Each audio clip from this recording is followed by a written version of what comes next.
Well, it finally happened. I'm out of ketchup. Let's make a keto-friendly ketchup with an empty container that I saved. Stay tuned. So for this video, I'm going to be using my freeze-dried tomatoes, and you can see my video on freeze-drying tomatoes into a powder that I can make for a paste, sauce, or juice. And I also did a tomato peels dehydrated, peels to paste, no waste. So you can use either one of those, or you can use regular tomato paste, but this is what I'm using. And so far, I've got 20 ounces of freeze-dried tomato powder, and I'm going to add some water to this.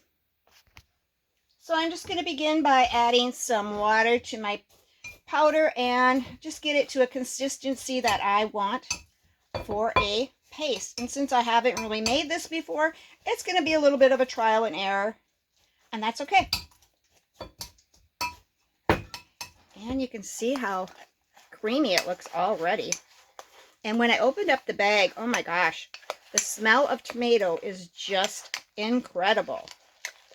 So this wasn't a bad amount. I had about, I don't know, a cup and a half of water, and I didn't add all but 6 ounces, but this is a pretty good consistency of paste.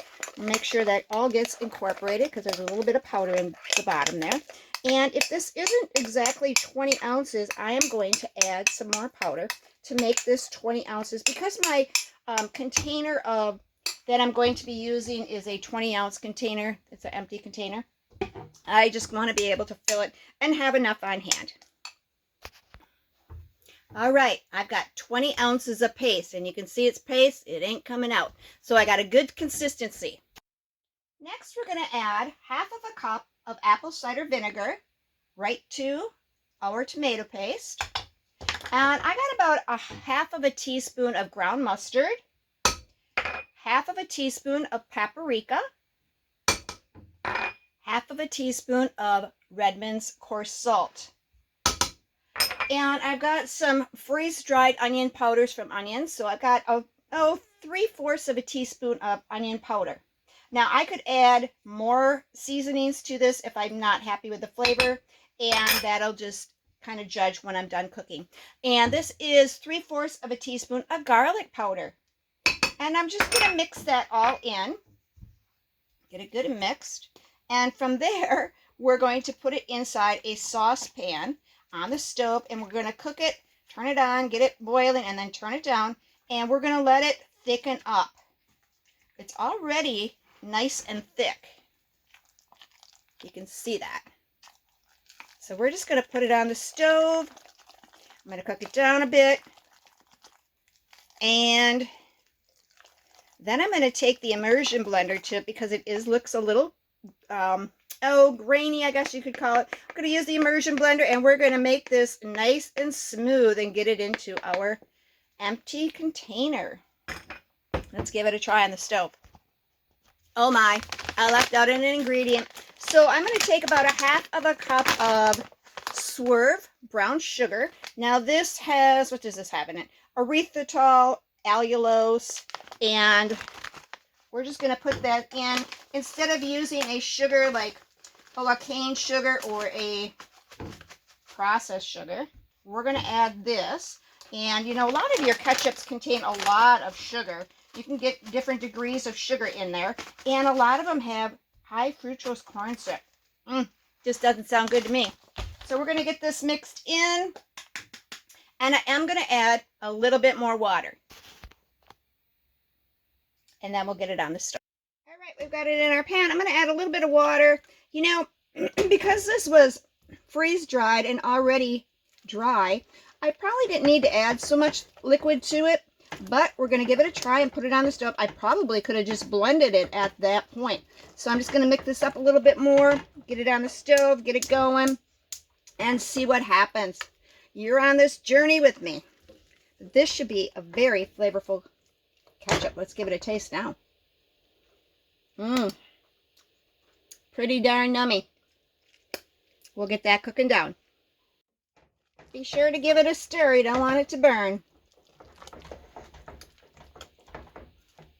Now you could store this in any kind of container, like a glass jar in your refrigerator, or I'm going to put it back in my squeeze bottle because, well, I just like the fact that I can have it in a squeeze bottle. Glass is probably better, but at this moment I'm going to do this. And I don't know if you can see, I have some seeds in here, and I do have that one piece of freeze-dried onion in here. But once I use the immersion blender, that's going to chop that up pretty good. There's the, right there is the, can you see that?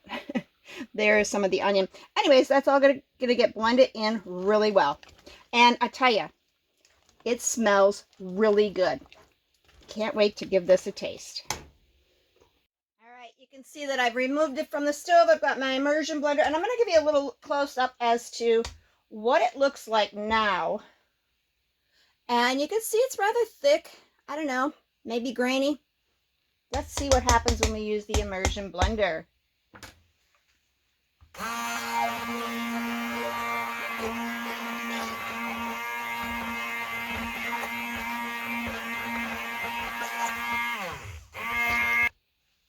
Look at that creamy goodness. Let's give it a taste.